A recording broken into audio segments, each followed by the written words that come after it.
Welcome! Today's lesson is on finding conversion factors, a little introduction to word problems. Our last video we had conversion factors, but they were all listed out for you. 1,000 meters equals 1 kilometer, or 3 feet equals 1 yard. But in a word problem, they aren't usually listed as equal signs like this, like you had on the last video. It's not like 55 miles equals 1 hour, 100 centimeters equals 1 meter. They're usually written in words, and here are some of the key words to look for. So something per something, like 55 miles per hour, would be 55 miles equals 1 hour. So if you see this listed as 55 miles per hour, that's the same as seeing it like this, 55 miles equals 1 hour, at least for that vehicle. You might actually see the word equals instead of an equal sign, like 100 centimeter equals 1 meter, and you can think of that written like this, 100 centimeters equals 1 meter. Or you might hear a phrase like in a something in a something, or like 365 days in a year. The in a means equals, so there are 365 days equals 1 year. And notice I've added here per hour. That's the same as equal to 1 hour, or in a year is the same as equals 1 year. So sometimes they don't put the 1 in the words either. Another one, something for every something, could be written like there's 1,000 milliliters for every liter. You can think of that as 1,000 milliliters equals 1 liter. Notice once again, they didn't say for every 1 liter, but we're going to put that down here.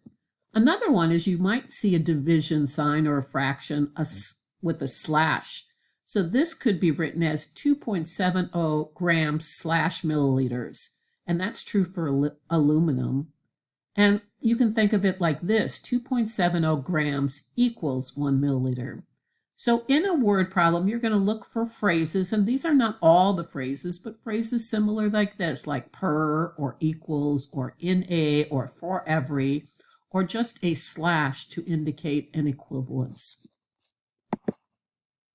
So let's take that knowledge and find the conversion factors that are listed in the following problems. How many ounces are 3.75 cups if there are 8 ounces in every cup?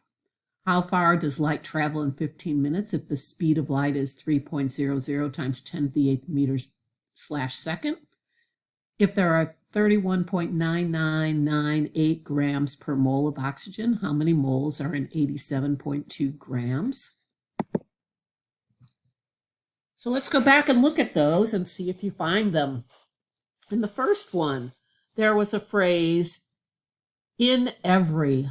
So there are 8 ounces in every cup. That's the equivalence. 8 ounces equals 1 cup. So here we have our equivalence right here. How far does light travel in 15 minutes if the speed of light is 3.00 times 10 to the 8 meters / seconds? That's one of those slashes that indicates 3.00 times 10 to the 8th meter equals 1 second, at least for light. And don't worry if you don't even know these terms yet. You can still find the equivalence because we haven't talked about moles yet. But if there are 31.9998 grams per mole of oxygen, see that per here is the indication that that's an equivalence. So 31.9998 grams of oxygen equals 1 mole of oxygen. So now it's your turn. Look at this sentence. Calculate the number of moles present in 2.8 liter solution if there are 0.10 moles / liter. Now you don't have to solve the problem. I'm just looking for what's the equivalence that's given to you in this word problem. Pause the video and we'll see if you get it right. Did you get it right? You just changed the slash here to 0.10 moles equals 1 liter. Let's try another one. Given that 0.62 miles equals 1 kilometer, how many miles are there in 87 kilometers? Once again, you don't have to solve it. Just pause the video and write down the equivalence that's given in this word problem. Did you get it right? Given that 0.62 miles equals what? How many miles? What's the equivalence? It's 0.62 miles equals 1 kilometer. This is, how do I know that? Because it actually said the word equals. 0.62 miles equals 1 kilometer.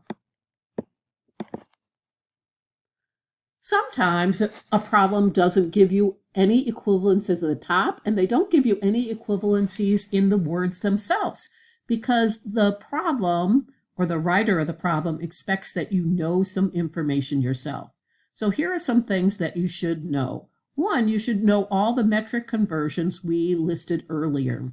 If you don't know them, you can write them on your 3x5 cards, but I already said it's helpful to know several. And so go back and make sure you memorize at least some of those. Otherwise, it's going to be too long to look everything up. But here's some other ones that I expect you to know already. Time. So you should know there's 60 seconds in a minute, 60 minutes in an hour, 24 hours in a day, and 365 days in a year. I expect you to know some English equivalents. 2 cups is in a pint, 2 pints in a quart, 4 quarts in a gallon. You should know these.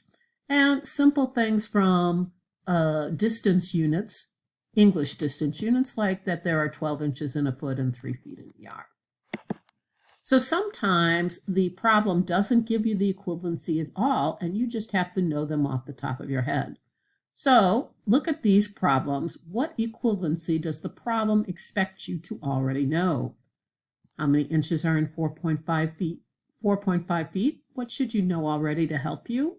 How many minutes does it take light to travel 4.5 meters if the speed of light is 3.00 times 10 to the 8 meters per second?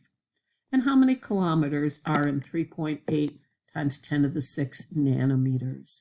So what should you already know that will help you solve these problems? Pause and see if you get them. Here they are. I would need to know how many inches are in a foot. I should know that. There are 12 inches in a foot. That will help me solve this problem. What about the next one? It asked me for minutes, but the equivalence, this is equivalence it already gave you. 3.00 times 10 to the 8th meters slash means that's equal to 1 second. But I still need to know how many seconds are in a minute to finish this problem. There are 60 seconds equals 1 minute. So this one had a conversion factor already in it, but you needed to know one more. And how many kilometers are in 3.8 times 10 to the 6 nanometers? I would probably do that in 2 steps. I would know how many nanometers are in a meter. 1 times 10 to the 9th nanometers equals 1 meter. And I know that there's 1,000 meters equals 1 kilometer. And if you memorize the opposite, those also work. So if you said 1 nanometer equals 1 times 10 to the negative 9th meter, that would work. Or you could have written this as 10 to the 3rd meters equals 1 kilometer.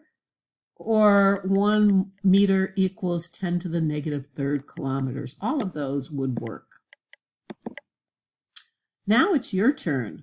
What added equivalencies will you need to solve this problem? How many yards are in 78 feet? Pause the video and see if you get it right. Did you get it right?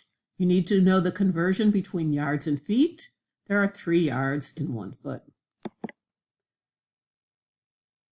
Now it's your turn again. What 2 added equivalents will you need to solve this problem? So 2 equivalencies. How many days are in 875 minutes? Pause the video and see if you get it right. There, did you get it? You need to know minutes to days. And off the top of my head, that's not something I've memorized. But I do know there are 60 minutes in 1 hour, and I do know that there's 24 hours equals 1 day. So, hope you got those, and we'll practice more in class. Thanks for listening.